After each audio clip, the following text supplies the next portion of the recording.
Aujourd'hui, Lego est l'une des plus grandes entreprises de jouets au monde. Mais saviez-vous que l'entreprise a failli être détruite par 3 incendies et une faillite? Mais Lego a survécu à tous les obstacles.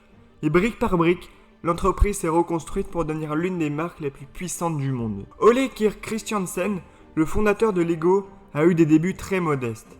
Il est né au Danemark dans une famille nombreuse mais pauvre. Dès l'âge de 6 ans, il travaillait comme ouvrier agricole gardant les moutons de la famille dans les champs. Pour rendre les heures passées dehors plus supportables et moins ennuyeuses, il a commencé à sculpter des figurines en bois. C'est à ce moment-là que sa fascination pour la sculpture du bois a commencé. En grandissant, il est devenu charpentier et a ouvert sa propre boutique. Malheureusement, son entreprise a failli être détruite par un terrible accident. Ses fils ont accidentellement provoqué un accident et l'atelier ainsi que la maison familiale ont brûlé. Mais il n'était pas encore prêt à abandonner. Il a donc décidé de construire un atelier encore plus grand. Sa vie était remplie de difficultés qui semblaient ne jamais finir. En 1929, le marché boursier américain s'est effondré et il a failli faire faillite. Peu après, sa femme décède et il doit élever seul ses 4 enfants. Il a été dévasté émotionnellement et financièrement, parce qu'il avait du mal à joindre les deux bouts et à subvenir aux besoins de sa famille. Il cherchait désespérément un moyen de gagner sa vie. Il a donc décidé de créer des objets en bois moins chers et plus pratiques qui pourraient se vendre. Des tabourets, des escabeaux et des jouets en bois qui allaient devenir ses objets préférés.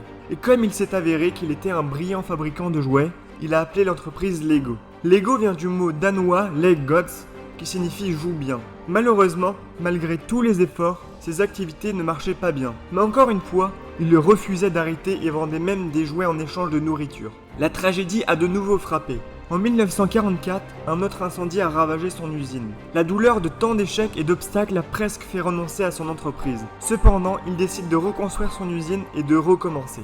L'entreprise est la première au Danemark à acheter une machine à mouler le plastique et bientôt les briques Lego et les jeux Lego System sont nés. Mais malheureusement, Ole est décédé alors qu'il n'avait que 66 ans. Et son fils Gottfred est devenu responsable de l'entreprise. Mais Lego a survécu à un autre incendie.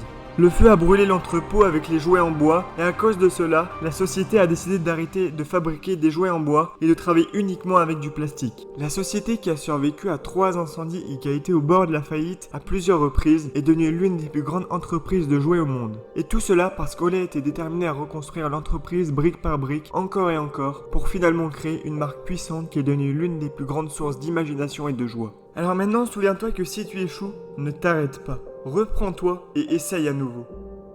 Et toi, quelle est ton histoire ?